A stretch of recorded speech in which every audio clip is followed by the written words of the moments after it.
The decline of Russia following the end of the Cold War was mistakenly seen as something in perpetuity. Usually it was an earth-shaking event such as the end of World War II, the dismantling of the Berlin Wall or the breakup of the Soviet Union, which in the past led to an attempt to recreate a new world order. The terminology itself has undergone a change. We now prefer the euphemism reset. In 2018, the reset process is in place much more quietly and without a preceding jolt, unless you wish to term Donald Trump's takeover in the United States a jolt. The attempts to dismantle the globalization-based economic order and the U.S. intent towards greater isolationism under Mr. Trump could form the basis of this reset. Obviously, the first assumption on which any change is based is the regression of America's comprehensive power and the rise of alternative power centers. In 1989-90 it was the US alone, supported by the larger Atlantic community of NATO, which facilitated the attempt. Mr. Trump's "America First" is out of sync with this, as is the notion that the country which is the core leader of the reset does not bear the major expenses of world leadership.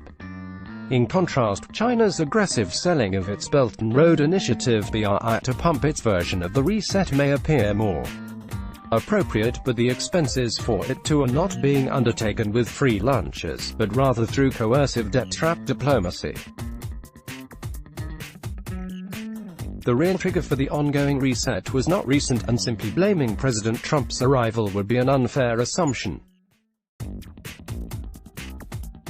In fact, this was in the making for some time once it was progressively realized that the liberal democratic order being sought by the US, and less energetically by U.S. allies, could not adjust to China's or to Russia's political ideologies. A reset based upon only confrontation would spell a return to a new Cold War.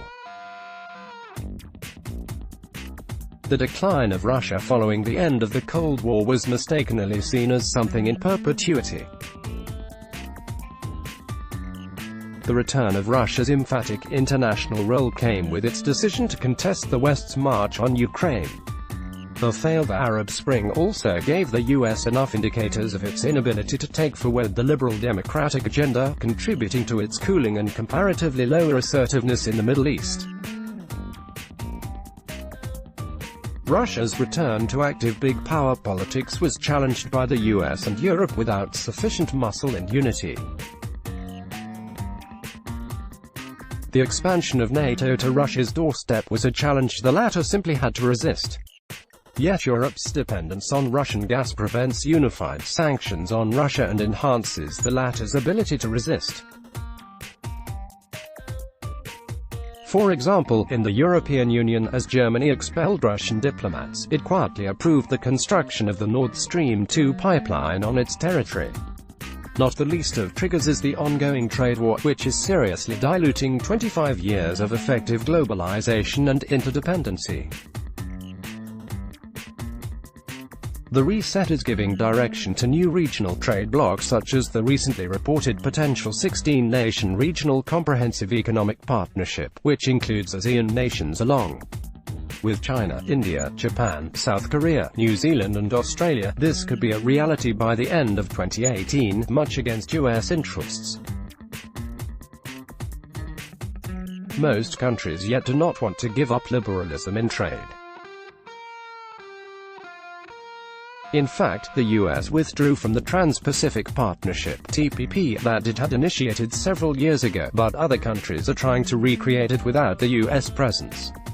The new protectionism the US is attempting to foist the politicization of economic relations and attempts to foil positive economic interdependence in Europe, based on Russian natural gas supplies in exchange for European goods, as well as China's unwillingness to be intimidated by trade wars, may witness a path towards a new economic order which will form the basis of the reset that is underway. While India's role in this emerging reset may yet be unclear, there are some indicators that quiet diplomacy is underway, the symptoms of which are quite obvious to keen observers. enthusiastic indicators of an emerging India-US strategic partnership, which appeared evident in 2014-16 and perhaps even a bit later, have given way to an ominous reconsideration, with a realization that the world will neither be unipolar nor bipolar in the near future. It was realized that the larger role envisaged for India in the Indo-Pacific by the US would emerge in a clash with the interests of other power centers. China's support to Pakistan and its aggressive posturing in India's neighborhood were messages in response to the increasing Indian propensity to be seen to be in league with the US. Doklam momentarily upset Indian perceptions of vulnerability, even though it was being drawn into multilateral arrangements such as the US-Japan-India equation and the so-called quadrilateral, without a full think-through on the future implications. The signals emanating from Moscow were also none too positive, and a potential Russia-China-Pakistan equation was likely to militate against Indian interests. At the beginning of 2018, a reset in India's relationships was already on the cards, and Wuhan, Sochi and Qingdao followed in quick succession. In later years, any examination of the progressive international reset will recall these meets as important waypoints. There is no closure to a process such as an international reset as witnessed in the past. There are already enough issues that are on the cards which will dictate which way the progression will go. Not the least is the handling of Iran by the international community as part of the sanctions regime. India's response to US pressure to abide by sanctions will be significant. Russia's ability to wade the sanctions against it, retain its European interests against US pressure, and continue safeguarding the core joint interests with China with strength and political mutual trust will decide the order that will emerge.